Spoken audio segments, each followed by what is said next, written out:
In continuation with the Marine Madness theme, which I've undertaken for the month of May, I wanted to take a look at Monster, also better known as Humanoids from the Deep. This is a 1980 sci-fi film. Roger Corman does act as the uncredited executive producer. The film was distributed by his company New World Pictures and was directed by Barbara Peters.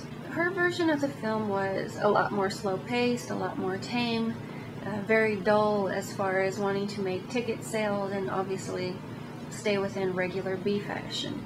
So in order to keep things lively, James Bartolotti was brought in to film some additional scenes.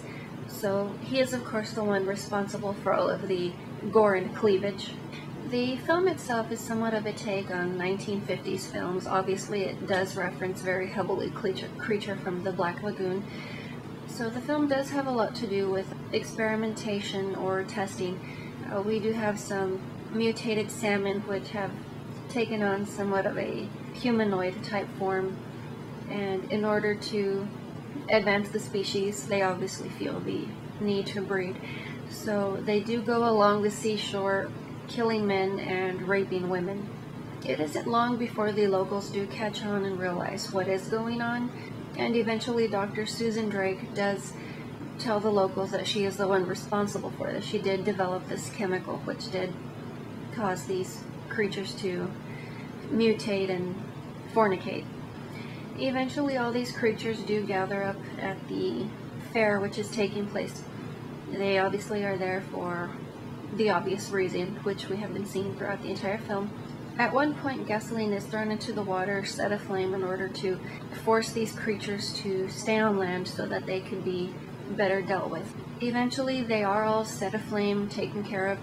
The ending sequence itself does show Dr. Susan Drake overseeing a birth from one of these creatures. Obviously they're expecting a human birth. They are nonetheless surprised when the little bastard rips his way out of the woman, killing her. The 1996 remake of Humanoids from the Deep was a little bit more tame. The film was also produced by Roger Corman under his new Concorde-New Horizons production company for Showtime. The film is a lot more mild. There isn't as much rape, there isn't as much booby flashing going on.